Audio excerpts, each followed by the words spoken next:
The air in Willow Creek carried the scent of dust and promise on the day Beatrice Cooper returned home in the summer of 1875. Perched atop her chestnut mare, she surveyed the town that had grown from the tiny settlement she'd left behind 8 years ago. The once quiet Main Street now bustled with activity. A general store had replaced Old Man Henderson's trading post, and the Silver Dollar Saloon stood where a simple watering hole had been. But the mountains remained unchanged, standing sentinel over the Wyoming Valley like old friends who'd kept her secrets. At 26, Beatrice was no longer the gangly girl who'd fled west with her father after her mother's passing. Education in Boston had polished her speech and refined her manners, but beneath her proper traveling dress beat the heart of a girl raised on frontier grit. She'd returned to claim her inheritance, her father's modest ranch, following his unexpected death 3 months prior. Miss Cooper. The station master waved as she guided her horse past the newly built train depot. "Welcome home," she nodded politely, though few would remember her. 8 years was a lifetime in a frontier town. Beatrice followed the familiar trail leading out of town, each hoofbeat stirring memories like dust clouds behind her. The sprawling landscape, painted in shades of amber and gold by the setting sun, was both foreign and intimately familiar. Her father's ranch now lay just beyond the next ridge. As she crested the hill, her breath caught. The modest homestead looked smaller than she remembered, weathered by time and neglect. The barn needed fresh paint, the corral fence sagged in places, and the once proud main house had a weariness about it that matched the ache in her heart. A movement near the barn caught her eye. A tall figure stepped out, leading a dappled gray stallion. Even at a distance, something about his fluid movements sent a ripple of recognition through her. The man looked up, shading his eyes against the setting sun. For a heartbeat, time suspended. Then he was striding forward, his gait unmistakable even after all these years. B. His voice carried across the distance between them, rough with disbelief. She dismounted slowly, legs stiff from the long ride. Kieran McKenzie stood before her, no longer the lanky boy who'd taught her to track deer and catch trout in the creek that gave their town its name. His shoulders had broadened, his face weathered by sun and wind. A respectable beard now covered the jawline she'd once watched change from boyish to angular during their shared youth. "I heard you might be coming back." His blue eyes searched her face as if looking for traces of the girl he'd known. "Your father's lawyer sent word. I didn't know you were." Beatrice gestured to the ranch.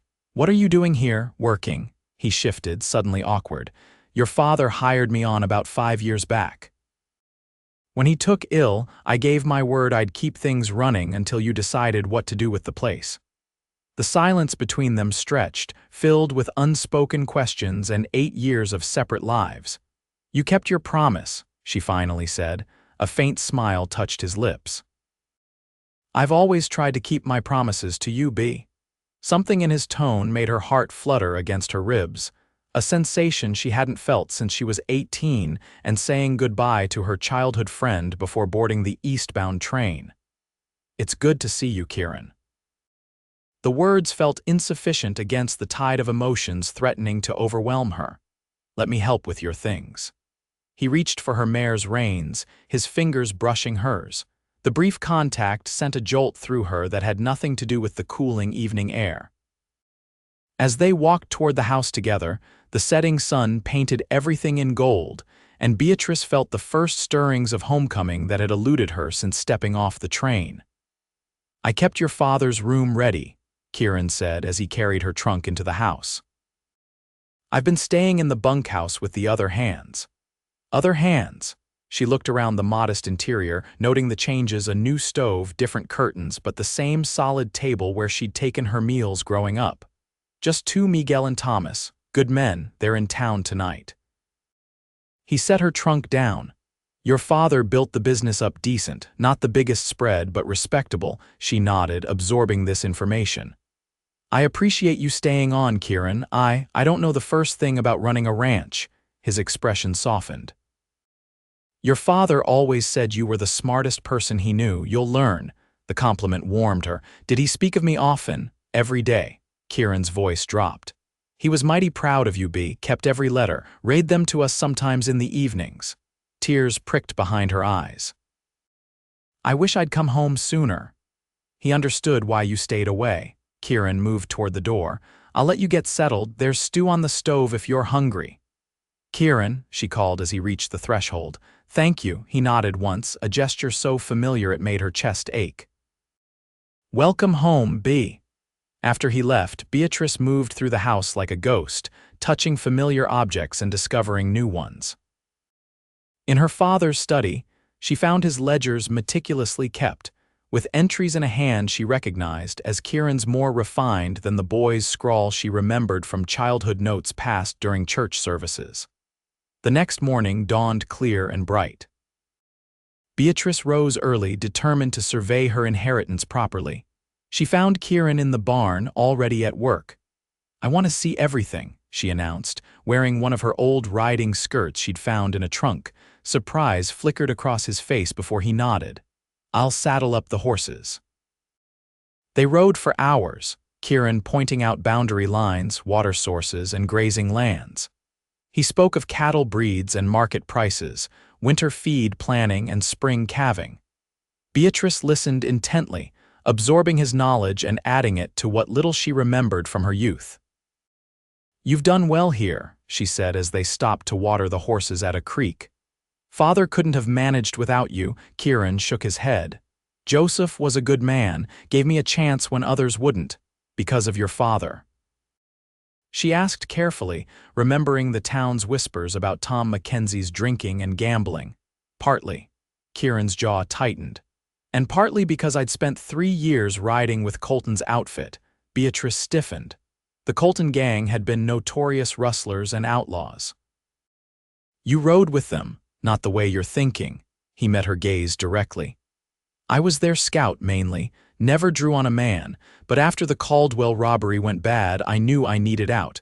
Your father offered me work when I came back, no questions asked, said everyone deserved a second chance."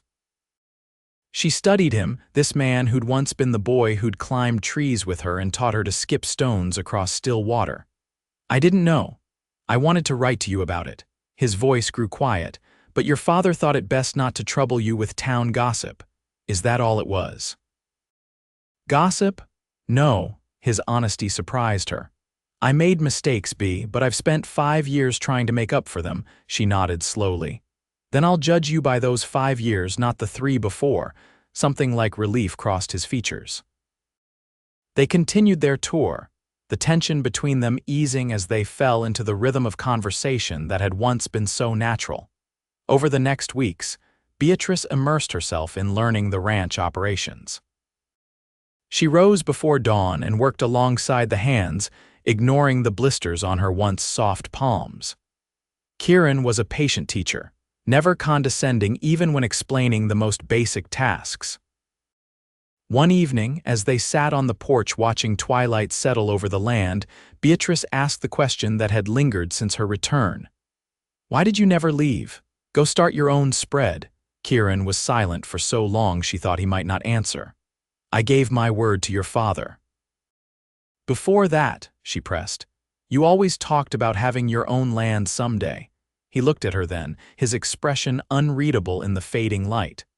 "I had my reasons for staying close to Willow Creek." Before she could ask more, the sound of approaching horses drew their attention. 3 riders came into view, pulling up at the front gate. Even in the dimming light, Beatrice recognized Sheriff Hanson's imposing figure. Kieran stood, tension radiating from him. "Evening, Sheriff McKenzie." Hanson nodded curtly before turning to Beatrice. "Miss Cooper, I apologize for disturbing your evening, but I've received word that might concern you." "What is it?" She rose to stand beside Kieran. "Jared Colton was released from territorial prison last week. He was seen heading this direction yesterday." Beatrice felt Kieran stiffen beside her. "What would he want here?" she asked. Hanson's gaze shifted to Kieran. McKenzie testified against him 4 years back, got him a reduced sentence instead of hanging, but bad blood's still there. I appreciate the warning, Kieran said tightly. After the sheriff and his deputies departed, Beatrice turned to Kieran. You testified against Colton. Part of my second chance, he said simply. I gave evidence that put away most of the gang. Colton got the lightest sentence because I swore he wasn't present for the killing at Caldwell. Was he? Kieran's eyes met hers, honest and direct. No, but he ordered it. I couldn't prove that part. And now he's coming here. She wrapped her arms around herself, suddenly chilled despite the warm evening. Maybe, Kieran conceded, but you don't need to worry. I'll speak with the hands tomorrow, increase patrols. That night, Beatrice lay awake, her mind filled with concerns. The ranch was finally beginning to feel like home again, largely due to Kieran's steady presence. The thought of danger threatening that newfound peace threatening him made her heart constrict painfully. The following days passed in tense vigilance. Kieran insisted on accompanying Beatrice whenever she left the immediate vicinity of the ranch house. His protective presence was both comforting and frustrating.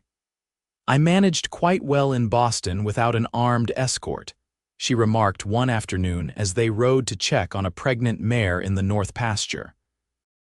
Boston doesn't have Jared Colton, Kieran returned, scanning the horizon with watchful eyes. Would he really come after you after all this time? Colton's not a forgiving man. His expression darkened. And he believes loyalty is absolute. To him, my testimony was the ultimate betrayal. You did the right thing, she said firmly. A ghost of a smile touched his lips. You always did believe the best of me, B. Not always, she admitted. When I first heard you'd ridden with outlaws, I was, she hesitated, disappointed. That's fair. He adjusted his hat against the sun. I was trying to outrun my father's reputation. Ended up making a worse one for myself. What changed? He was quiet for several heartbeats. I remembered something important. Before she could ask what he meant, they crested a rise and spotted smoke rising from the direction of the east pasture. Without a word, they spurred their horses forward. They arrived to find a section of fence burning, the dry grass around it catching quickly. Kieran leaped from his horse, shouting instructions as they worked to contain the blaze. It took nearly an hour of frantic effort before the fire was extinguished, leaving a charred scar across the landscape. This was deliberate, Kieran said grimly, examining the remains of a smoldering torch. Beatrice brushed soot from her skirt, her face grim. Colton, a warning, he confirmed. He wants me to know he can reach us. Us, she looked up sharply. I have nothing to do with your history with him. Something complicated moved across Kieran's features. He knows hurting you would hurt me far worse than anything he could do directly.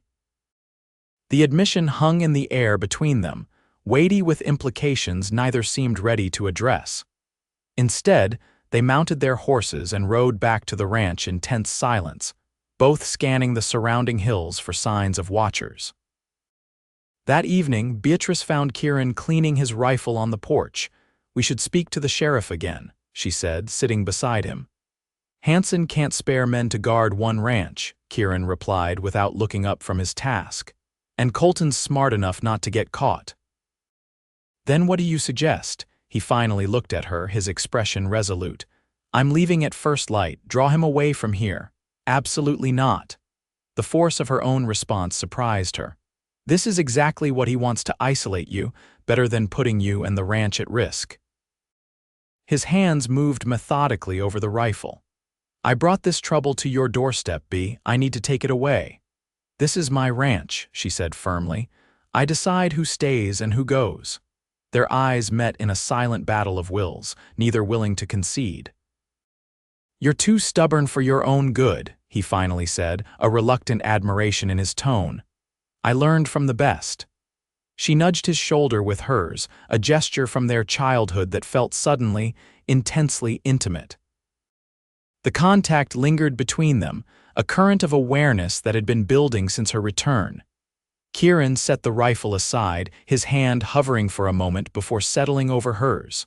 You remember the day you left, he asked quietly, Beatrice's breath caught. Of course. I wanted to tell you then. He paused, struggling with words. But you were going east to better things, and I was staying here with nothing to offer but promises I wasn't sure I could keep. What promises? She whispered. Before he could answer, the crack of a rifle shot shattered the evening calm. Kieran moved with lightning speed, pulling Beatrice down and covering her with his body as a second shot splintered the porch railing. Inside, he ordered, keeping low as they scrambled through the door. Heart pounding, Beatrice crouched near the window as Kieran doused the lamps. The darkness enveloped them, broken only by strips of moonlight through the shutters. 2 shooters, maybe 3, Kieran whispered, peering carefully through a gap in the curtains. Miguel and Thomas are out checking the south range, won't be back till morning. The Winchester's in Father's study, Beatrice said, her voice steadier than she felt. Kieran glanced at her with surprise. You know how to use it, Father insisted I learn before I left. Said Boston might refine my manners, but I shouldn't forget where I came from. A faint smile touched her lips. I practiced at a shooting gallery back east. The instructor was quite scandalized. A soft chuckle escaped him despite the tension. Joseph would be proud. They armed themselves and took up positions at different windows, watching the darkness for movement. The minutes stretched into an hour with no further shots. They're trying to rattle us, Kieran said softly. Wear us down. Is it Colton out there? Likely sending his men first. Kieran moved to her side, his proximity a comfort in the darkness. He enjoys making people wait, building fear. Beatrice studied his profile, struck by the calm determination in his expression. You're not afraid. I'm terrified, he corrected her, his voice low, but not for myself. Their eyes met in the dimness, and Beatrice felt a surge of emotion so powerful it nearly took her breath. Without thinking, she reached out to touch his cheek, her fingers tracing the scar that ran along his jawline. We're going to get through this, she said with quiet certainty. Kieran turned his face into her touch, his eyes closing briefly. There's something I need to tell you, B, in case don't. She pressed her fingers against his lips. No last confessions, we have time.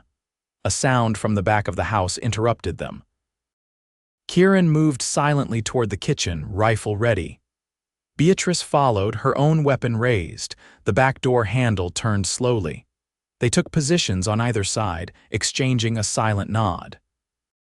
When the door creaked open, Kieran lunged, seizing the intruder and dragging him inside while Beatrice covered them. Wait, the man gasped as Kieran pressed him against the wall.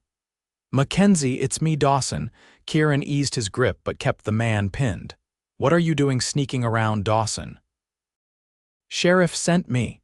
The young deputy was breathing hard. Colton's men were spotted in town. Hanson's got them contained at the saloon, but Colton himself is still out here somewhere. Beatrice lowered her rifle slightly. How did you get past the shooters? Came through the creek bed, Dawson explained. But they spotted me near the end. We need to move, they'll know something's up. As if confirming his words, a volley of shots peppered the front of the house, followed by the sound of breaking glass. They're making their move, Kieran said grimly. Dawson, take Miss Cooper out the back way, get her to town. I'm not leaving, Beatrice said firmly. This isn't a debate. Kieran checked his ammunition. Colton wants me, not you.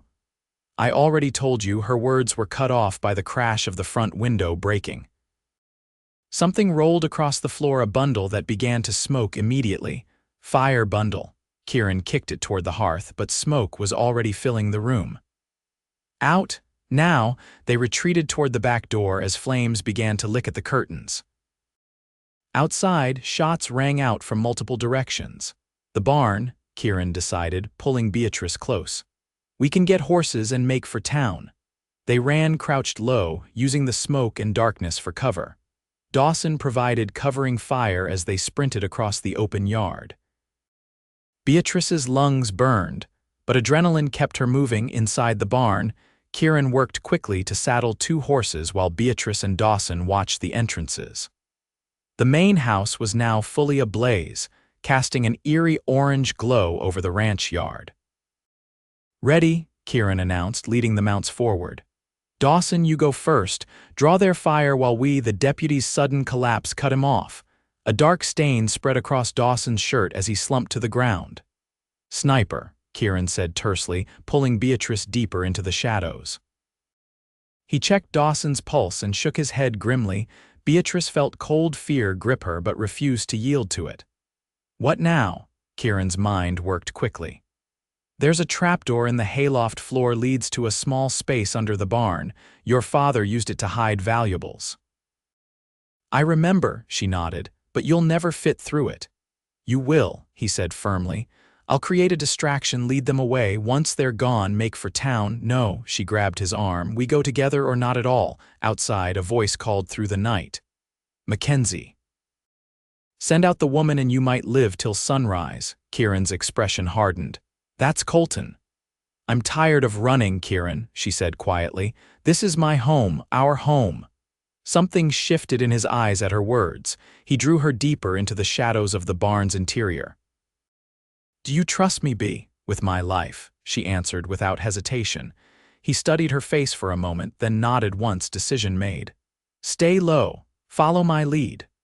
Kieran moved to the barn's side wall, carefully sliding a worn board aside to reveal a narrow opening.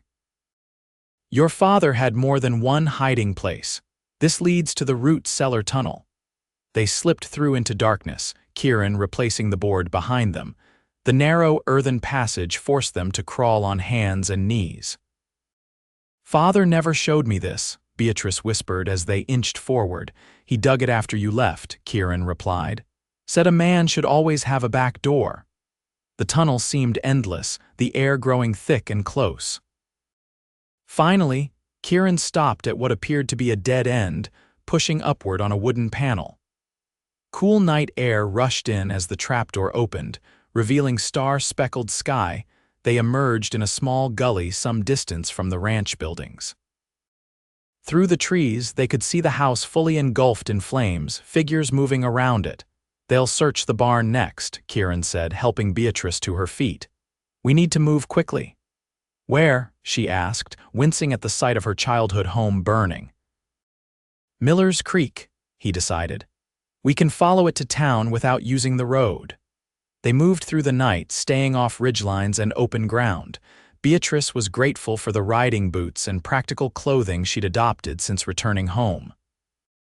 The refined Boston lady would have been helpless in this situation.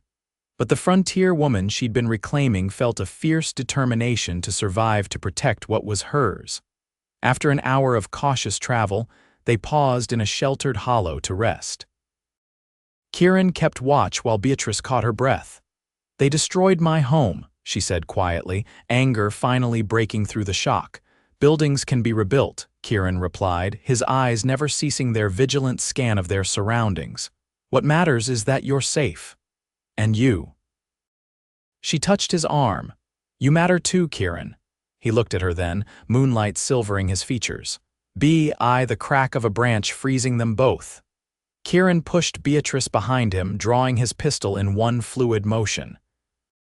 Your instincts have always been sharp, McKenzie, came a voice from the darkness.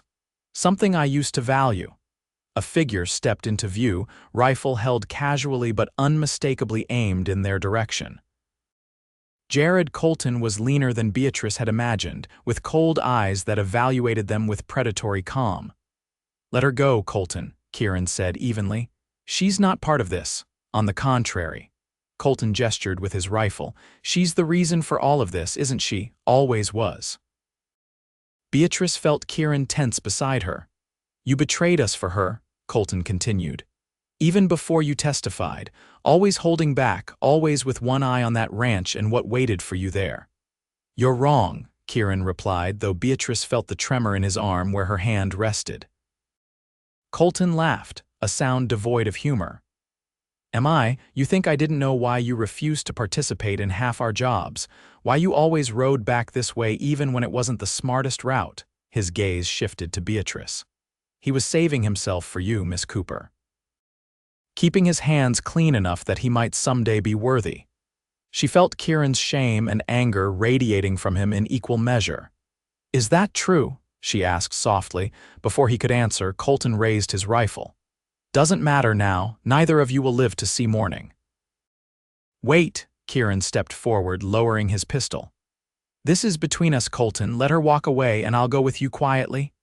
Kieran, no, Beatrice moved to his side. Touching, Colton sneered. But I've waited 4 years for this moment. I'm not feeling particularly merciful. What happened next unfolded in a blur of motion. As Colton's finger tightened on the trigger, Kieran lunged forward, tackling Beatrice to the ground as the rifle discharged. They rolled down a short embankment, landing hard against the creek bed below. Kieran was on his feet immediately, pulling Beatrice up and behind the shelter of a large boulder as another shot ricocheted off stone. "Are you hurt?" he demanded, hands quickly checking her for injuries. "I'm fine," she gasped, the breath knocked from her lungs by their fall. "You're bleeding." A dark stain was spreading across his shirt sleeve. "Just a graze," he dismissed it, peering around the boulder to locate Colton. The outlaw was making his way down the embankment, moving with the confident patience of a man who knew his prey was cornered. "We need to split up," Kieran whispered. "I'll draw him off. You follow the creek to town." "I'm not leaving you," she insisted. Please, no." Her voice was quiet but unyielding. "Remember what you told me when we were children, when I was afraid to cross the fallen log over Willow Creek." A ghost of a smile touched his lips. "I said we'd do it together or not at all. You whispered it in my ear," she said, her eyes never leaving his. "And then you took my hand. And we crossed together," he finished, something shifting in his expression. "I remember." "I've remembered that whisper all these years," Beatrice admitted. "Whenever I faced something frightening in Boston, I'd hear your voice saying those words." Kieran's gaze softened. "I've been saying it ever since," he confessed. "Every time I faced a choice, every time I wanted to give in to what was easy instead of what was right." The moment hung between them, fragile and profound. "Together or not at all," Beatrice repeated firmly. "So tell me your plan, Kieran McKenzie, because we're facing this together." His eyes held hers for one more heartbeat before he nodded, decision made. Quickly, he outlined his strategy, simple but risky. When Colton rounded the boulder seconds later, he found only Beatrice, hands raised in apparent surrender. "Where is he?" Colton demanded, rifle trained on her. "He left me," she said, voice breaking convincingly. "Said I'd slow him down." Colton's eyes narrowed suspiciously. "Mackenzie wouldn't leave you." "The Kieran I knew wouldn't," she agreed sadly, "but perhaps I never really knew him." Doubt flickered across Colton's features. "Which way did he go?" She pointed upstream. As Colton's gaze followed her gesture, Kieran emerged silently from the water behind him, having circled back underwater while Beatrice kept the outlaw distracted. The struggle was brief but violent. Colton managed to fire once more, the shot going wild before Kieran disarmed him. The two men grappled, years of hatred fueling Colton's strength while determination powered Kieran's. Beatrice seized the discarded rifle, but couldn't get a clear shot as they fought. When Colton pulled a knife, she acted instinctively, swinging the rifle butt with all her strength.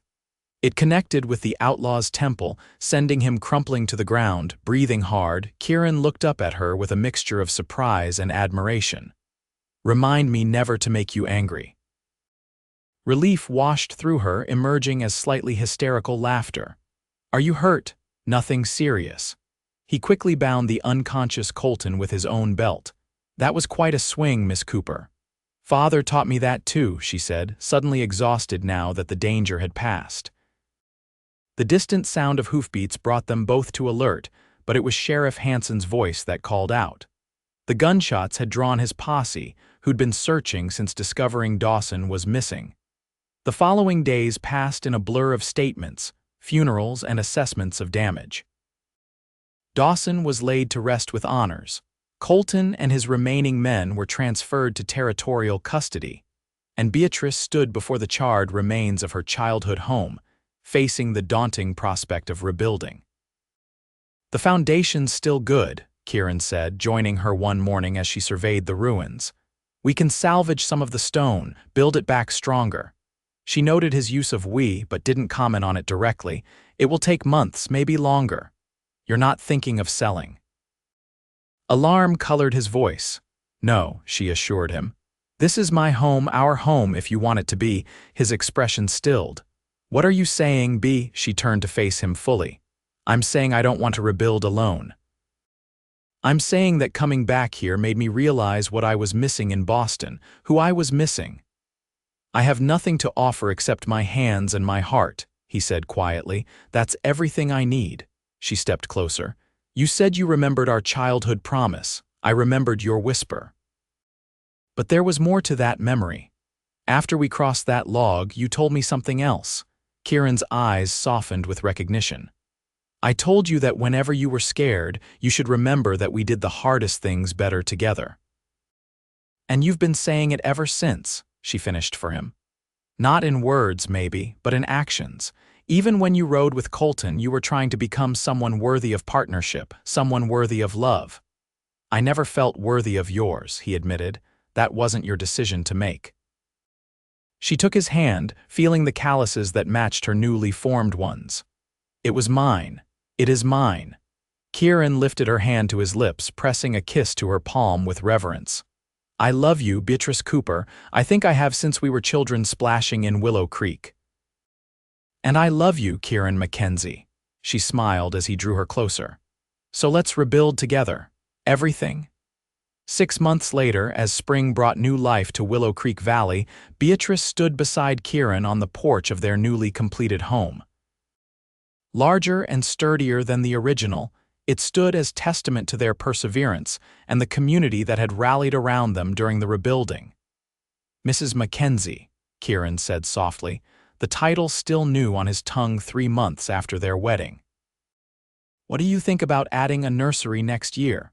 Beatrice leaned into her husband's embrace, her heart full as she surveyed the ranch that had flourished under their joint care. The cattle herd had grown, the fences were mended, and the future stretched before them bright with possibility. "I think," she said, turning in his arms to face him, "that would be perfect." His kiss tasted of promise and homecoming, of whispered childhood vows kept through years of separation and trial. As twilight settled over their land, Beatrice knew with absolute certainty that they would face whatever came next the way they had faced everything since her return together. Or not at all.